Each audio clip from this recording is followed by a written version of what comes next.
Here tonight, if I were not here tonight, I would have been asleep by, I'd have had 2.5 hours of sleep by now. People ask me what it's like to be retired. Well, I get up at 12:30. Then it's time for my nap. But I do want to thank the selection committee for nominating and allowing me to get into the Hall of Fame with these wonderful people that are already in it and the ones that were inducted tonight. Naturally, you got to thank people for being here. And first, I'd like to thank my wife, Ann. Ann raised my family while I was coaching. I coached 57 years. I met her when she was 14. I waited till she was 16 before I married her. That's been 50 happy years ago, which is not bad out of 63. You know.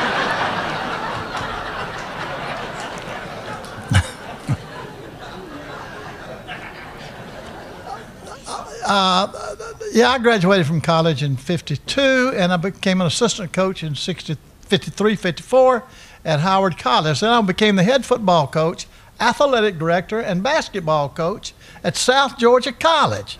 Now, some of those guys, y'all stand up over there, men. This is the first team I coached right here. Y'all stand up. Yeah.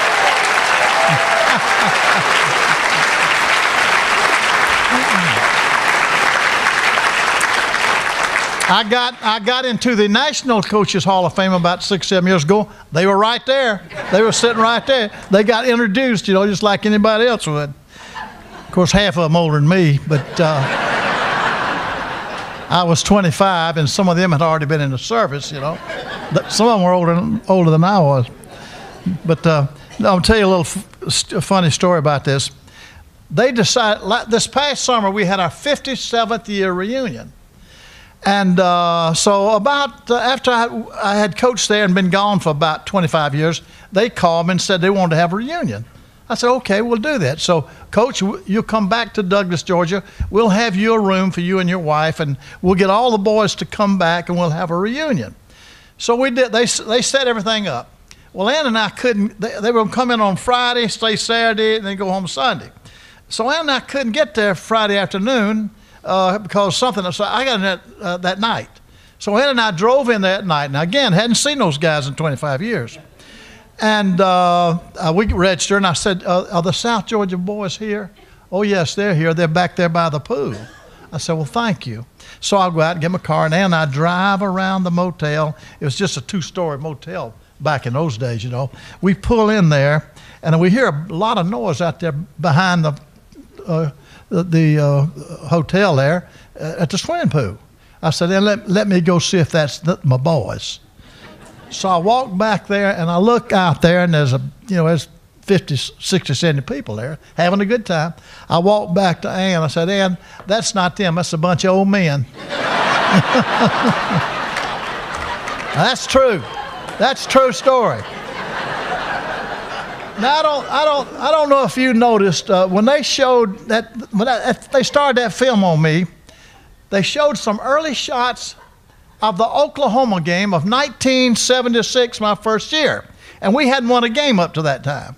Now Gene McDowell and Billy Sexton and Jim Gladden and Mickey, I forgot. Mickey wasn't here then at the time, were you? Mickey wasn't here at that time.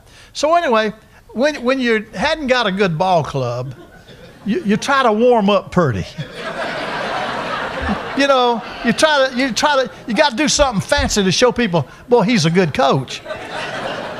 So I don't know, did you notice us winding out on the field in that film? You know, man, my boys hit the field, boy, they look, you know, Oklahoma came out there and won Powell, you know. So this really happened. This really happened. You know how coaches before a game meet out in the center of the field and shake hands, unless it's Steve Spurrier.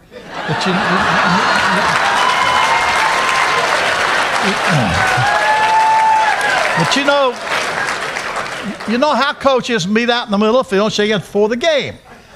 So Barry, now we hadn't won a game.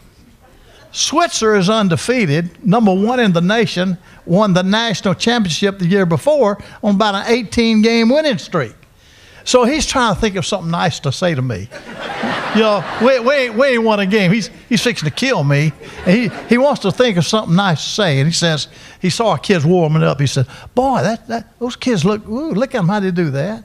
Boy, your coaches really do a good job with them.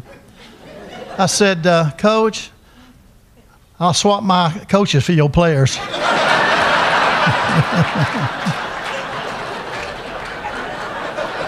That's true. That's true.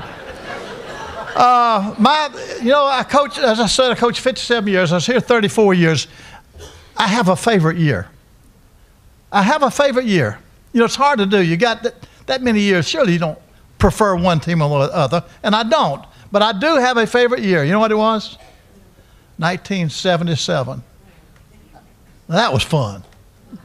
I think Gene and them were here with us that time because that's when I just got the job as my second year.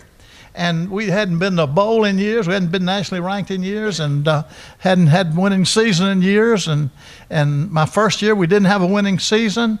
But that second year, we won 10 ball games, played in our first bowl, beat Texas Tech, and I think we ended up nationally ranked 14th in the nation. Now, I believe out of all the years I coached, even the national championships, that's still my favorite year, you know. That's I think that's Jimmy Jordan Woodham years, I believe. Am I right on that? Yeah. Memory's going. Now, the next thing I want to mention is the most significant win I believe we had in the years that we had here. I was fortunate enough to win over 300 games at Florida State. I can't even remember that. I mean, I can't even believe that. You know, my career just went so darn fast. But out of all the games we won, the one I thought that's been the most meaningful to Florida State University history is Nebraska in 1980. Now get the picture. Get the picture. At that time, Florida State did not have a big name with the big people. You know what? And so we had opened the season. We won our first game, won our second game, won our third game. And then the third game, our center tore his knee up, and he's out for the year. So we put our second team center in there. Well, 5 plays later, he sprains his ankle. He's out. He can't walk. Now we don't have a center. But we had worked our right guard, our starting right guard. We had practiced him snapping the ball just in case that ever happens. If you notice, you hardly ever lose centers. You lose running backs, you lose linebackers, but you hardly ever lose a center. We lost 2. You think a quarterback's valuable? Huh?